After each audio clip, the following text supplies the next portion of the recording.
রাকিব, এই যে ধর দুটো লাড্ডু, এই যে লাড্ডু দুটো নিয়ে আমি যা যাবো, তুই যদি আমার সাথে তাইতে পারতে পারিস, তোর সাথে 500টা বাজি।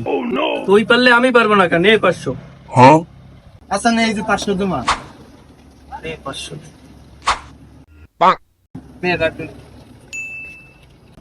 ছু মন্তর ছু, কালীকুত্তার গু।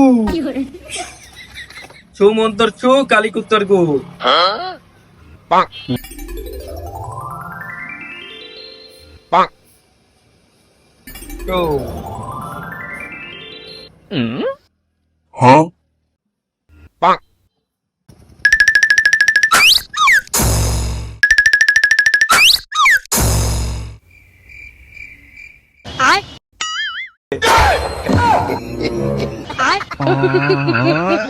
টাকা দাও আমার।